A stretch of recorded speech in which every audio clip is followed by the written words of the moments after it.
So we're transitioning into a series about the kingdom of God.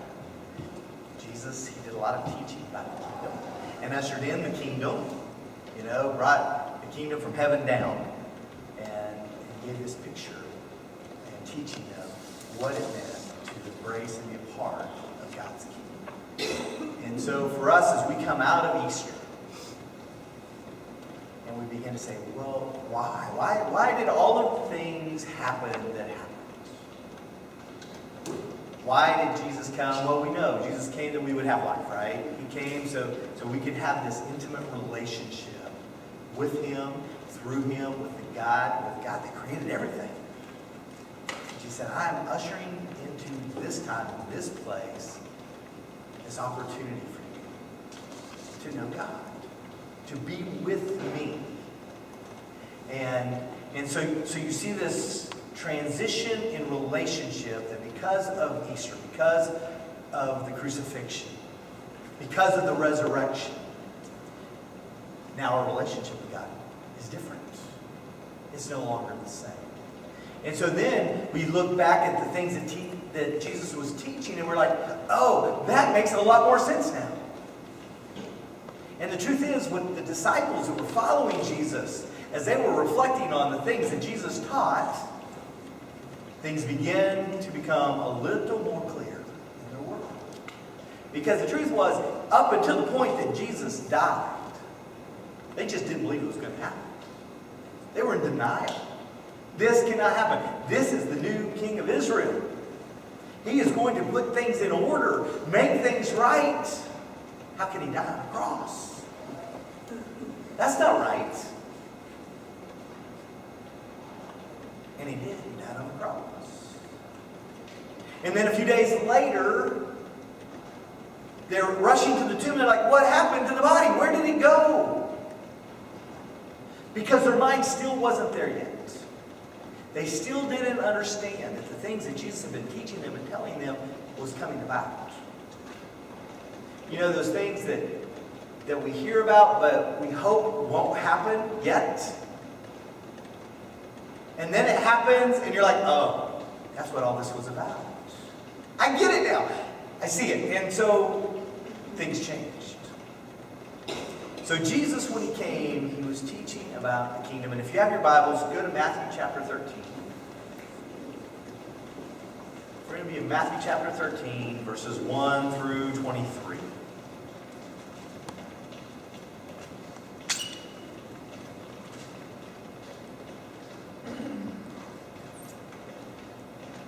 It says this, that same day, Jesus went out of the house and sat by the lake. Such large crowds gathered around him that he got into a boat and sat in it while all the people stood on the shore. This is not an argument to buy a boat.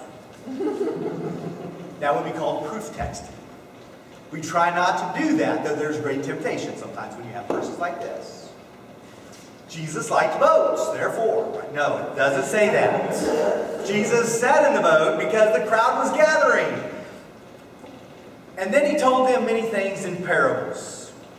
A parable is a story that connects to real life, a story that connects to a truth that people can begin to grab onto and to have understanding. And so Jesus was teaching many things in parables, and he said this, a farmer went out to sow his seed. As he was scattering the seed, some fell along the path, and the birds came and ate it up. Some fell on rocky places where it did not have much soil. It sprang up quickly because the soil was shallow. But when the sun came up, the plants were scorched and they withered because they had no root. Other seed fell among thorns, which grew up and choked the plants.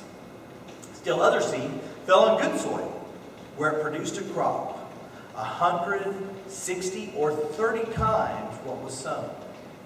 Whoever has ears, let them hear.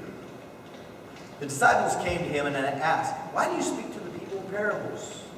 He replied, because the knowledge of the secrets of the kingdom of heaven has been given to you, but not to them. Whoever has will be given more, and they will have an abundance. Whoever does not have, even what they have will be taken from them.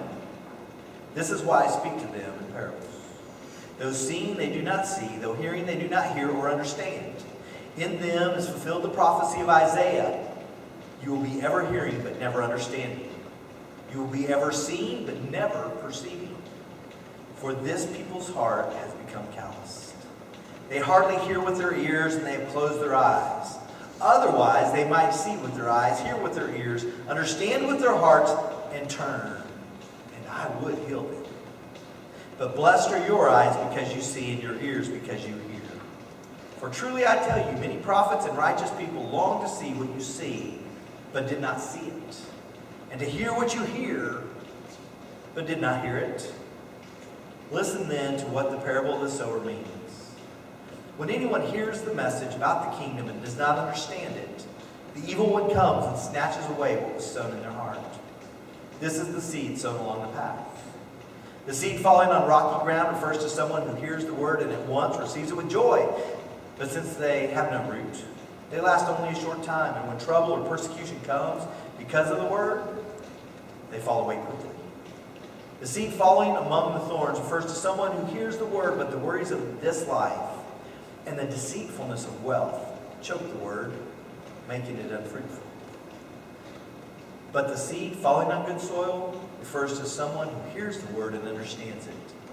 This is the one who produces a crop yielding 100, 60, or 30 times what is sown. Let's pray. God, thank you for your word. I pray today that we will have ears to hear, we will have eyes to see, and that we will have hearts that are open to you, to be changed by you. That we would take your word and we would find it falling on good soil in our hearts. That we would produce the kinds of crops that you would desire in us and through us. And it's in your Son, Jesus' name, the only name by which man can be saved. We pray all these things. Amen. So Jesus, he does what Jesus does so often. He begins, whenever people begin to gather, he sets and he teaches them. One thing that I've noticed about Jesus is he has time for people. It's not like he had a lot of free time. Sometimes Jesus just hung out all the time with his guys, his posse. And they went places and did things. And every now and then people would show up. And so people were following Jesus all the time, really. And what you find is when people began to gather around Jesus, Jesus always had time for people. He always took time, quite honestly, because I'm sure, the Son of God. He's God. He's the creator of the universe here. I'm sure he had other things to do. I'm sure he had a schedule that was full all the time.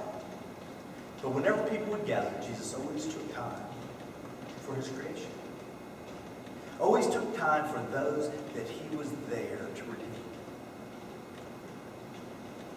And so the people began to gather, and Jesus sat in a boat because it was really crowded on shore.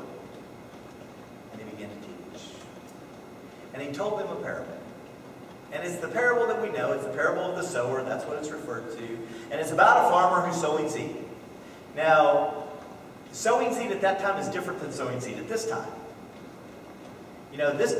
This time, if you own a farm, and you're a wheat farmer, or a corn farmer, or soybean, or any other kind of farmer, you have hundreds of thousands of dollars in equipment that you go out and you disc the land, and then you plow the land, and then you drill the land, which is to plant the seeds. And you have this equipment that is wider than this space in here, and you plow up one row and you come back parallel and you go back again, and it puts the seed exactly the same distance apart in perfect good rows. Okay, they didn't have that kind of equipment at that time. They just didn't. They had a sack, they had hose, they had hands. And so, when we talk about a farmer who is planting his seed, sowing his seed, It says he was scattering the seed, and that's literally what it meant.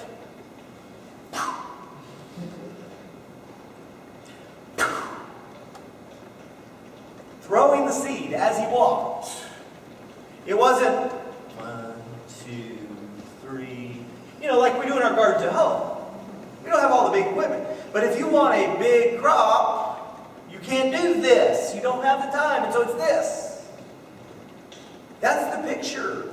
And everybody understood, because that was probably a lot of these folks' lives. Yeah, I get that farmer thing, that's me. And so the farmer was scattering seed, and so Jesus is telling the story of a farmer who's scattering seed, and everybody's going, I connect to that. I get that. And then Jesus begins to break it down. He says, and then as the farmer was scattering seed, what he noticed was that some of the seed fell on the hard path where people walk. The hard ground. And you know what? That seed was just snatched up immediately. The birds saw it. There was no cover for it. There was nowhere for it to get in, between the dirt clods. And the birds came and they just ate it, took it away. And then there was some seed that was scattered, and it fell on soil that really was pretty shallow. And it sprung up, but it had no root, and the sun scorched it. And it died really quickly because it just couldn't endure the heat. Its roots didn't go deep enough.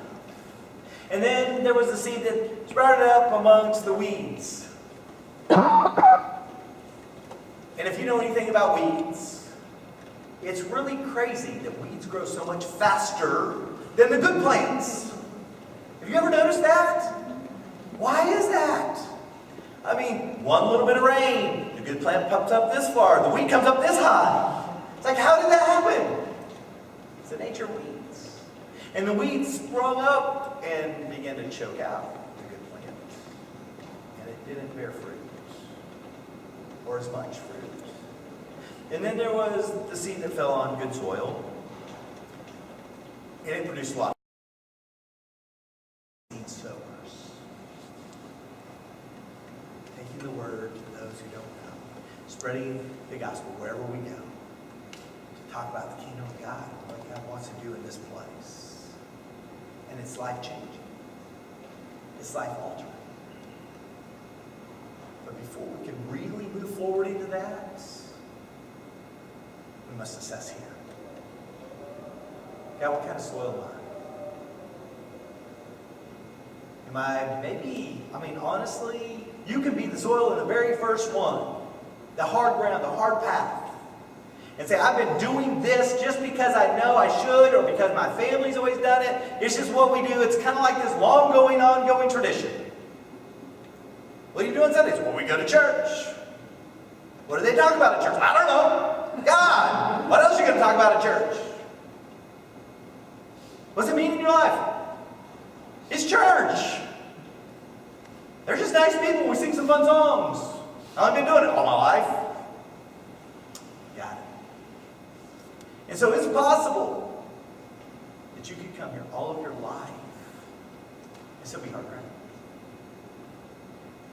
You could come here a good bit of your life and still be very shallow ground. It says, I'm here, but I'm not really digging in. I'm not really seeking to have a life that really reflects God. I'm not really seeking to be serious about this. I just kind of like to have this nice Christian veneer in my life because it's just pretty on the outside. Makes me look wholesome.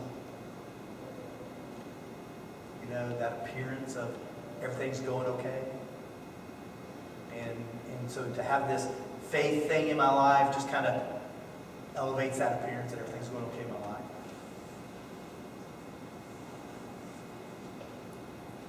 Or is that part that says, yeah, I'm just getting beat up. I know Jesus. But I've got a foot firmly planted in this place that it doesn't need to be. And these things keep creeping into my life. And my attention is so easily diverted from Jesus to the other things. And I really need the Holy Spirit to help me. I need to admit and confess that to Him so that I can get my focus really on Him again. Because I want to be a part of His kingdom work here. Or maybe you are that good soil. And God is doing a work in you today that is transformative. Doesn't mean yesterday or 3 weeks ago it was all that great, but today God is doing a work in you. He has taken hold of your life and said, I have a plan for you. And you lean back a little bit and said, God has a plan for me. That's awesome.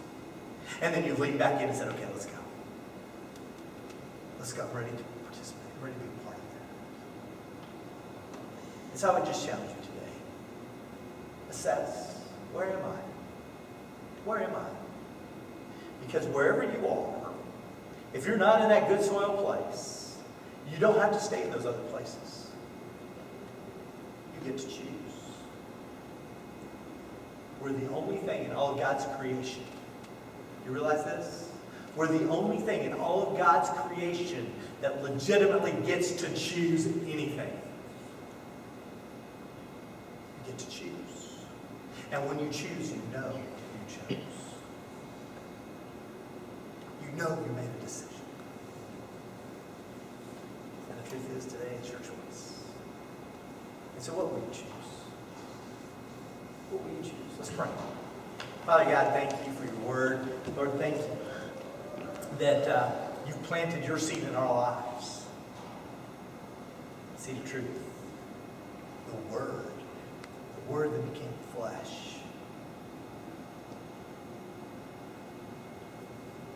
The Son who said, I will send a comforter who has come to dwell in us. As we received you as our Lord, as our hope for salvation. As we have put our faith in you, Jesus, who's risen from the dead, the Son of God. The word says, when we confess with our mouth and believe in our hearts, raised from the dead, that we will be saved. And so we believe. God, you know our weakness, you know our struggle. You know the places where we don't reflect you well. Maybe where we're not even apart. Maybe we're more like those who are close but have calloused hearts. Who hear but don't understand. Who see but don't perceive. God, I pray that you would open our ears to hear and understand your truths. To see with our eyes and perceive what we're seeing as you work around us and in us. For your kingdom's sake. God, I pray that we would all seek to be good soil. And that we would become those who then begin to sow lots of seed. Trusting you for the result, trusting you for the return. That we would be faithful sowers. In Jesus' name, amen. All right, I'm going to ask